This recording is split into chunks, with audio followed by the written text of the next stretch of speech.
Bienvenue dans notre émission La puissance de la grâce. Le titre de la méditation est Un dessein commun. Moi et le Père, nous sommes un. Jean 10, verset 30.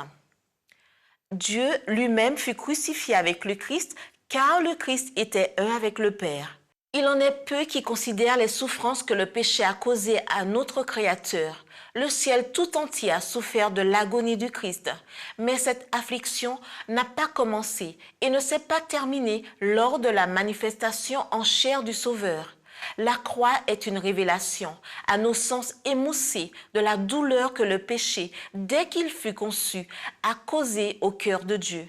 Chaque injustice, chaque acte de cruauté, chaque échec essuyé par l'humanité dans ses efforts pour atteindre l'idéal divin remplit son cœur de tristesse. Il nous est dit que lorsque les calamités qui devaient nécessairement résulter de la séparation d'avec Dieu tombèrent sur les Juifs, l'Éternel fut touché des maux d'Israël. Dans toute leur détresse, ils n'ont pas été sans secours. Constamment, il les a soutenus et portés aux anciens jours. Juge 10, verset 16, Ésaïe 63, verset 9.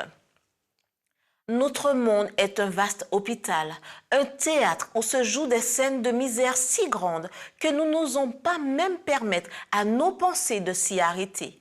Si nous pouvions en avoir une idée exacte, le fardeau serait trop lourd à porter. Cependant, il pèse tout entier sur le cœur de Dieu. Il n'y a pas un soupir, pas une douleur, pas un chagrin qui ne trouve un écho dans le cœur du Père. Dieu qui connaît la profondeur du désespoir et de la misère humaine sait aussi quels moyens employer pour les soulager. Bien que les hommes aient abusé de la bonté divine, dissipé leurs talents et perdu leur dignité originelle, le Sauveur doit être glorifié par leur rédemption. Afin de détruire le péché et ses conséquences, il a donné à son Fils bien-aimé et nous a rendus capables, en nous associant à lui, de mettre fin aux détresses humaines.